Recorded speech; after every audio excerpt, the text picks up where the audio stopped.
Let's dive right in. Tell us about your cocktail. Okay, first, yes, let's really, Because what's going from school important. shooting to cocktails is not exactly the transition I was No. looking for, Elise Labott. But folks, I named it after Basil Fawlty. It is my weakness. Everybody who knows me knows that I have a weakness for British comedy. Fawlty Towers put out, if I'm correct, 13 episodes at the end of the 60s, beginning of the 70s. It's laugh out loud funny if you like British humor, and that is a particular taste. So we named it for Basil Fawlty. It's really basil, simple syrup, shaken up with sugar. Shaken up, mashed with sugar. You add some lime. You add some gin or some vodka. Elise is the vodka woman today. I'm always gin woman because that's just who I am. And thank you, Peggy, for loving British humor. And shaky, shaky, and add some tonic, and it's delicious. It's really fresh. It's really nice. The basil isn't too forward, and it's a marvelous drink. The only difference I would make with the recipe that I posted on our Substack is that I would use simple syrup. I wouldn't try and make the simple syrup in the cocktail shaker by itself because it ends up being kind of grainy and too much effort for my spindly arms. All right, Elise, let's talk substance. We have a bunch of things on our list today, and we teased that we are going to be talking about Kilmar Abrego You Garcia. know, I am so amazed. Oh, this is what I wanted. I was thinking about what I wanted to mention to you. I was amazed how this story resonated with everybody. I think a lot of us might have seen it was on Substack. I know I was talking to you about it the other day about Senator Chuck Grassley in Iowa did a town hall. And we all know that, a lot of the Republican lawmakers have been, getting a lot of questions, let's say, that they normally wouldn't get from their constituents. And there's been a little hesitation to have some town halls because there was a lot of screaming, a lot of shouting. Credit to Senator Grassley for going out there. But I was really surprised that the Kilmar Abrego Garcia story really resonated. And these are some people in very red states with a lot of these people were in MAGA hats saying that this particular issue, the idea of, and we can get to this in a minute, about the perceived defiance of a Supreme Court order, really upset them. And they think that, the rule of law, actually, it does seem that this is something that's resonated even with Trump supporters. Elise, I Oh, am willing to bet Danny. that there isn't a single person with a MAGA hat out there who is saying to themselves, gee, I wish the president hadn't deported that illegal When alien we get more member tech, of when MS-13 we get more right here. technology, we'll roll the videotape. But these are people that see what's happening. Maybe they didn't have all the background on the guy, but they said, the idea that you're sending a guy off to El Salvador, throwing him in jail. The Supreme Court said that he shouldn't be deported. And we could talk about the difference between Hey, facilitating or expatiating or whatever the fuck they said. dude, Um, take a yeah, sip. dude. Have, Okay. have a sip. Have a sip of your drink. Let's start with some facts. Okay, this guy was an illegal alien and deportable. There was a Deportable to any country but El Salvador. keep drinking and let me finish my Okay. sentence. Okay. This guy was We really love each other. twice affirmed by a judge to be a member of an infamous gang, MS-13. Okay, the one piece of information we have about him prior to his current deportation is that there was a judicial order that he not be deported to El Salvador, where he had fear because he was a member of MS-13 of being killed by a member of a rival gang. I don't know what our judiciary is doing getting in the middle of rival gangs in El Salvador, but that's a different question. The Trump administration deported him to El Salvador. Now, I think there are really good cases here where you can make an argument that the Trump administration has gone way out over his skis on deportation, and we can talk about that.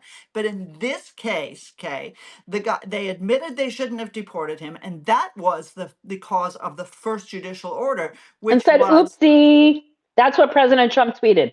Oopsie.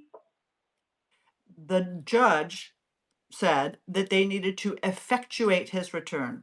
This went up to the Supreme Court, and the Supreme Court did not use the word effectuate. And I realize that there are people in America who think that the Supreme Court is a joke, and who think that judicial language isn't important. But the Supreme Court said you need to facilitate his return. Now, what does facilitate mean? It does not mean effectuate. Effectuate means get your butt down here, do that now. Facilitate means help this guy get back. Now, where I think we will be in agreement on this, because I have no sympathy, illegal alien, MS-13, wife beater, uh, no sympathy whatsoever. If I had to pick a guy who I was going to stand by, I would pick one of those accused terrorists, not this guy down in El Salvador, as two members of Congress have done, including the Maryland senator, who really ought to know better. So the idea that this is a challenge to the Constitution, I think there are things we're going to talk about later in this chat that are really bigger questions of a challenge to the Constitution. This ain't it. I I have just, no sympathy with this guy. even if you'd have, Cheers. but cheers, cheers. But listen, you don't have sympathy for the guys, but are principles when they're only when they're convenient and we like the guy, or when they're not inconvenient and we don't like the guy? I feel like it's a That's well precedent. said. You- I think the it's idea fair. about, I'm sorry, you and I have a lot of talk, and I say, don't give me whataboutism. And you say, oh, fuck whataboutism. I hate whataboutism. But I feel like this is a case where parsing between effectuate and facilitate is bullshit. The Supreme Court said that he shouldn't be deported, and help get in plain language, or as Ali Brennan, this woman at Substack, said, as there's this podcast where there's like a woman in a rural state, as Tracy would hear it, or whatever she was saying, for the people in the cheap seats, it means help get him back here. He shouldn't have been Oh deported, and help no, get him back here. And the sorry. idea that That's not how it works. That's not how the law wait, works. let me finish. This is a precedent, and I think you're going to see them doing this a lot, parsing between words. I think the Supreme Court wasn't like, just ignore it, or they would have even taken the case. Again, the words are different, and if they choose to illuminate it, then they are going to do that, because the initial judge who they sent it back to, is going to do it, and then we'll come back to it and start swearing at each other What again. about And some I of these remind other you, your mother arrests? is on. Yes, she is. Language, What language. she's quite aware. Janice Labott is quite aware of my potty mouth. What about some of these other arrests, though, that we were talking about? Mahmoud, is it Mahmoud Khalil? Is his name? There's a case of Mahmoud Khalil, which really I think is one of those. He was that was affirmed by the courts That's last not a weekend. cause celebre. I would not be willing to die on that hill, Right, because he, big is time Hamas supporter. and Big. also, inciting to violence from a university. I'm not willing to die on that hill. But there have been other arrests. There was the arrest of this, and I know you wrote about this when we were talking about anti-Semitism. There have been arrests of, this tough student. Her name is Rumesa Öztürk, and in her case, this is a situation where you get sort of real creepy vibes from the ICE people, because there are other cases where we have individuals who are clearly deportable. And by the way, the right of deportation for a president is very, very broad. We have to say that in the first instance. But this woman, who is a PhD student at Tufts, is being sort of scooped up in this group of terrorists and terrorist supporters who are being deported. Now, she is an observant Muslim woman. She wears a hijab. She wrote a piece for the Tufts newspaper in support of boycott, divestment, and sanctions of Israel, which is itself controversial, but certainly not illegal in the United States. Supporting something that isn't illegal is not tantamount to joining Hamas. And although her sympathies are clear, she did nothing. She wasn't part of an encampment. She wasn't an encampment leader like Mahmoud Khalil and others. So she has been arrested. She's being held in Louisiana, and this is a case where I agree with all of the critics of the administration. This is why, when you want to do something like this, you've got to be absolutely perfectly careful. Unlike you, I don't want to defend someone from MS-13, but I am really happy to defend Rumeysa Öztürk unless I'm somebody is able defending the to. principle. I'm not defending the guy. I'm defending the Hey, the guy comes with the package. But but in this case, and I think this is a much better case, and I don't understand why members of Congress are not up in arms about that one and are up in arms about some gang member. In this case, I have not seen any evidence. So I think they need to be, look, you if you're doing something like this, you need to be extra careful, Well, and it's they're not true, being. and it is true that like visas, green cards, they do come with stipulations. We saw this Palestinian student. He was involved in the protest. From what I've read, it doesn't seem like Are we he. talking about Khalil? No, we're talking about Mohsen Madawi, green card holder, went in for his citizenship interview and was arrested. I I told you before, For I don't know the particulars of that case, so I don't want to opine on it. But I do think anytime you make a mistake, including cases where the person is deeply objectionable in and of themselves, anytime you make a mistake, you cast a shadow over the decision making that's well, going exactly, on, and I and mean, that's the issue. it's the whole idea of due process. But let's Baby, move on. Let's talk move about on. Iran. Move on. Okay, what the hell is going on? To quote a very famous Substack. Right. Um, First round of talks sounds like Last there was weekend. first Last round of weekend. talks was last weekend. Both came out with some vague but flowery statements about it was in a good atmosphere. Then there was like a big whiplash this week with Steve Witkoff at first saying, "Oh, sure, Iran can enrich if they like," and then walking it back after he got some criticism. What the hell is going on? So you had a great piece on this, and everybody go and look at Cosmopolitics because Elise's piece came out this morning.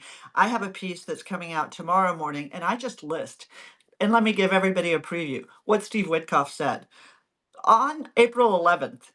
He told the Wall Street Journal, quote, "I think our position begins with the dismantlement of your program. That's our position today. That doesn't mean, by the way, that at the margin we're not going to find other ways to find compromise between the two countries." I'm sorry, what? What? You're capitulating before you even get to your second meeting?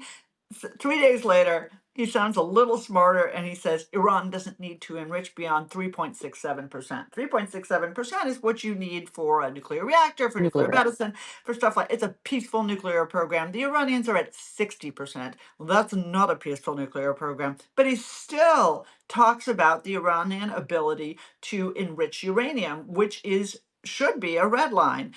Then, then 2 days later, 3 days later, is he's on X after a White House meeting on the topic, and he says a deal with Iran is only going to be completed if it is a Trump deal. Any final arrangement must set a framework for peace, stability, and prosperity, and Iran must stop and eliminate its nuclear enrichment and weaponization program. Oh, you see that door kind of closing, and then thwack. So my question is, what are they going to talk about on Saturday? Well, first of all, say what you will about Mike Waltz and Marco Rubio, and that they're, kind of getting, iced out, no pun intended, by some of the more MAGA crowd. These are very hawkish people on Iran. They don't want to see a deal. They don't want to see a Trump deal where Trump just basically like signs something. It doesn't have any teeth. They don't want anything. They want a It's stronger what you deal. called it. You said this is like JCPOA two, Yeah, and and it's you're right. also, I mean, I also called it like negotiation by mood ring. It's like, they have to, I think one of the big problems is they don't understand the Iranian nuclear program. Like, I don't even know if they read any IAEA reports. The IAEA just recently said, like last week, they're pretty close to a bomb. So, I mean, I think if you're going to go into these kind of negotiations, and we've talked about this before, the Iranians are, they may They're be so horrible good. terrorists, but they're good negotiators. And you saw the foreign minister in the Washington Post a couple of weeks ago talking about, dissing Biden a little bit. Trump has so, boldly wanted to have this Trillions negotiation. of dollars of Yes, investment. yes, the Americans, the water's warm. Come on in. The Me Iranians and are my shrewd hijab. negotiate.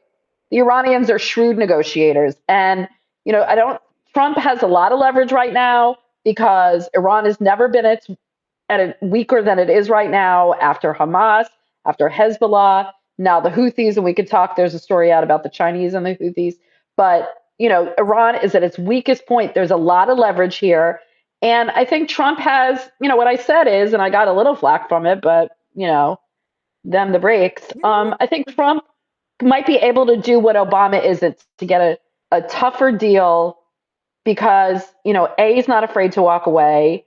B, he can play Israel a little bit better, and he doesn't have he's immune to the kind of criticism that Obama seemed to be. Well, Seemed to that's be. true, but I don't agree with you. Look, again, if people are really interested in this, first, Elise's Substack, I'm going to have a piece up tomorrow, but on our podcast, my podcast with Mark Thiessen, also called "What the Hell Is Going On," because apparently we have That's no all we say leadership. these days. Because that's all we say all the time. We talked to Elliot Abrams about this, and I think the Oh, issue that's a here, great guess. yeah, I He's love great. Elliot, and the transcript of that is going to be on the Substack tomorrow. But what I wanted to say is the key here to understand, and we discussed this much more in depth with Elliot and without alcohol, is that the nuclear program is intrinsic to Iran's regime's self-preservation plan. And so the idea that they are going to give this up seems to me to be beyond the realm of the possible. That is our history. We have negotiated with them on and off and off and on for 30 years, never successfully, because they want this program. They think this is their, pun intended, trump card. This is going to protect them when all else goes to hell. And in their world, everything has gone to hell. So basically it's bomb them or nothing. And it seems like if you read the New York Times story, the Israelis wanted to bomb them, and Trump is like, you don't, and he We'll basically see. backed them off. We'll Yeah, no, see. he definitely did, and the question is just, why? I can't tell. And my hope is that we're being played. My fear is that we're not being played, and that Trump is, making the world great for Iran again, making Iran great again. Eh, I want to talk to you about Jay Powell, another one where Head I of the said, Fed. Oh my God, this what? is really interesting. He's kind of, Powell is the second term Comey, right? Um, I don't think he would appreciate that Well, I'm just that in the appellation. idea that these, Powell's the head of the Federal Reserve, Comey the head of the FBI. These are positions that have independence, and whoever appoints them, they're in for, a certain term, and they're supposed to be independent from firing. Powell has, had some. First of all, even Trump came in wanting Powell to reduce interest rates, you Trump know, appointed Powell. So Trump appointed Powell in 2018. It's a 4-year Right, but term. he It's can't a fire. 4-year He term. He got technically can't renewed. fire him. Right. So what Trump is trying to do is he's trying to challenge the question of whether the president can fire heads of independent Well, agencies. before that, he wanted Powell to reduce interest rates, and Powell's like, the economy's not ready for that. And on top of Wait, that, wait. Why is the economy not ready for that? Because of tariffs.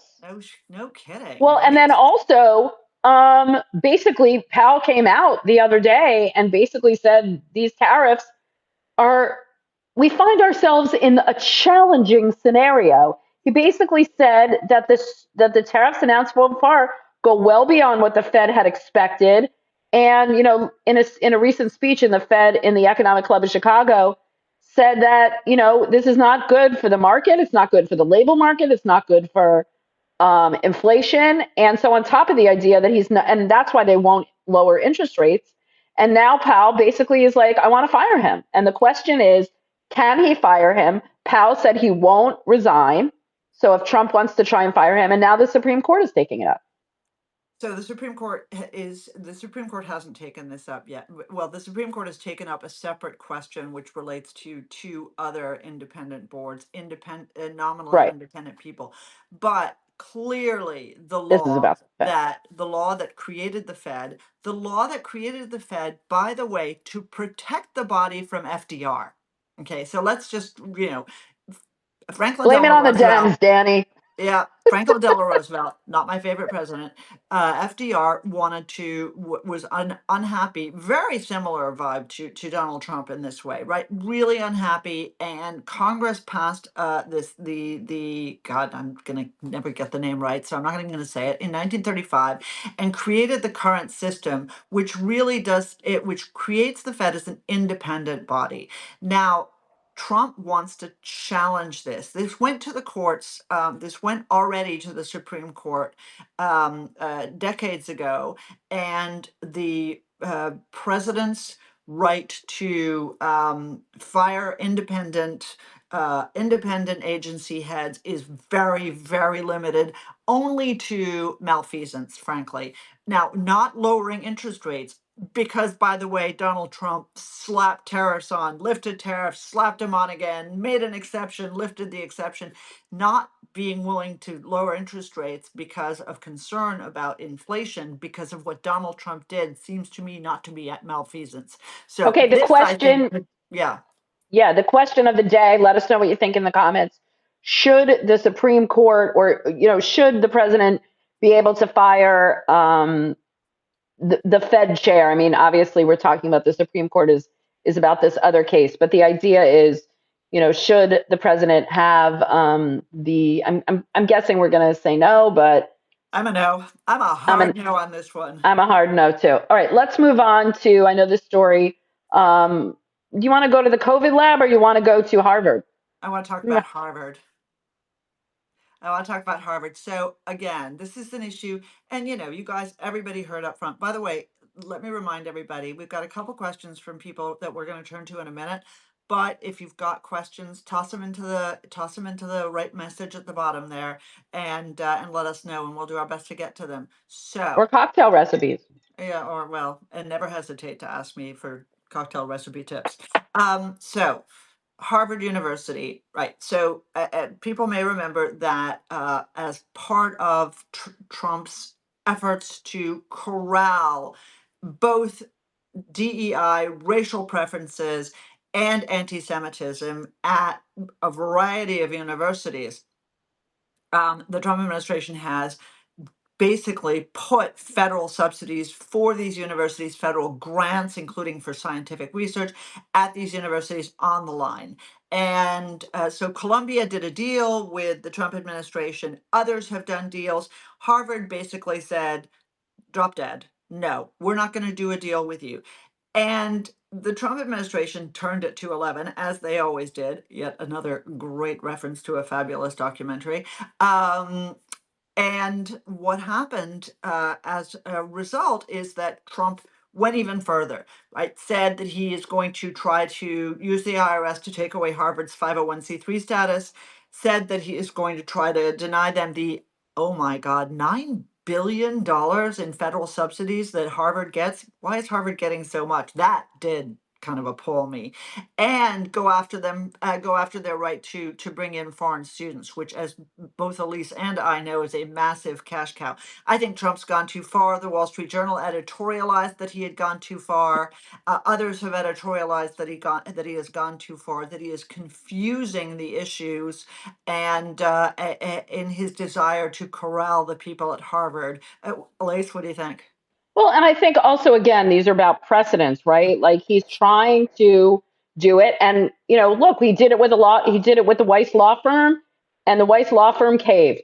He did it with some of these networks, CBS, ABC.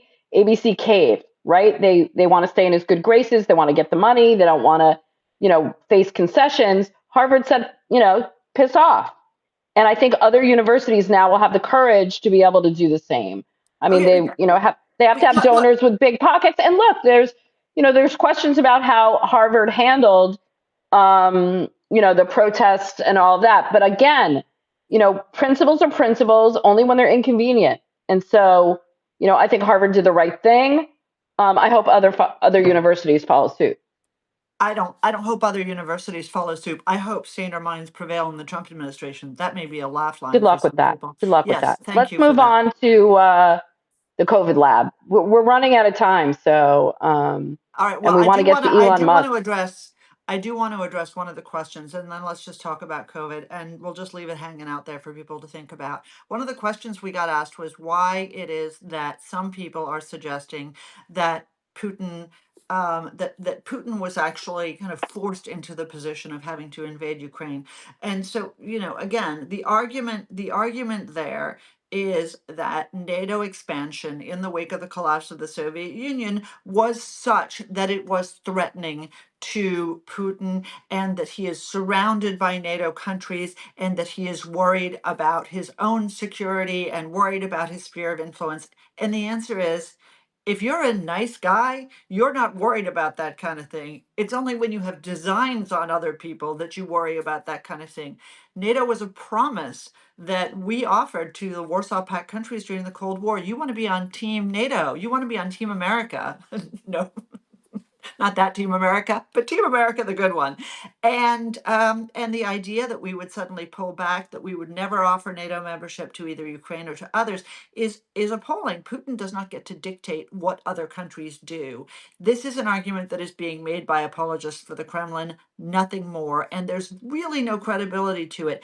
And I would add, there has never been a plan or an offer extended to Ukraine to actually be a part of NATO. They want to be, but the NATO members have never even offered it to them. It's ironic that before the invasion, they were so like the idea that they were credible potential members was like laughable.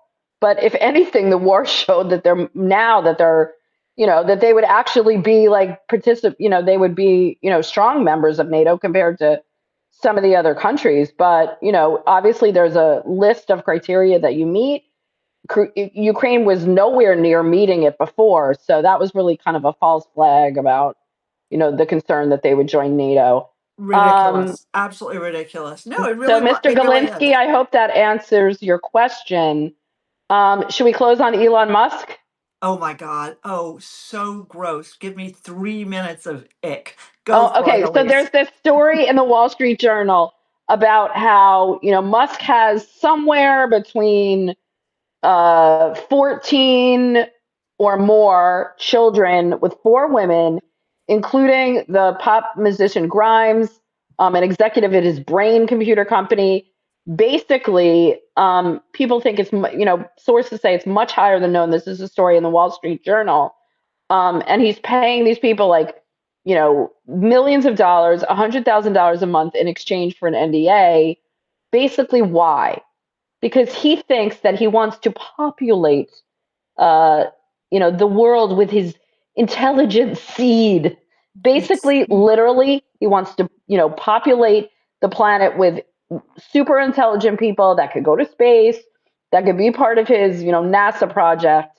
And in Musk's dark, this is a quote, in Musk's dark view of the world, civilization is under threat because of declining population. He's driven to correct the historic moment by helping seed the earth with more human beings of high intelligence. we need barf emojis. I mean, You I know, hope this isn't become a trend. Could you imagine? okay, A, it's not going to become a trend, but also if you are a person who let's just take this on the let's just pretend this is Okay. serious and Okay, let's not pretend it's okay. gross, right? Yeah. If you are a person who actually believes that there should be more children in the world, and I believe that I've, got four kids, I believe there should be more children in the world. I think it's, I love children, but the notion that you should be spawning these weird chemically raised children who don't have a father, right? Who don't have a father. Because I mean, I'm not thinking to myself that Elon Musk is going to be is going to be daddy to all of these guys. He's paternity daddy, he's money daddy, but he's certainly not going to be a father to all of these kids. And you missed the grossest part, which is that he wants them all to move on to this weird compound. It's some sort of Charles Manson like stuff. It's crazy. And again, least common denominator stuff. When you have somebody who is doing something hugely important, whether it's SpaceX or it's Tesla's or it's Doge, the idea that that's who they are is absolutely repulsive. And there's just this, I mean, forget about the grossness and the science of it all. It's just so freaking arrogant, right? It's like, Oh, oh, I think there should be more like Danny more me, more Pletkas of me. and more of me. All right. Unfortunately, we're at time, but we hope you enjoyed it. We'll see you next Thursday at Thanks for 5:30 the with a barf new emojis, cocktail, everybody. new hot takes. Put your comments in the chat, and we look forward to seeing you again soon. Cheers. Bye. Bye, Elise. Bye bye. Ciao.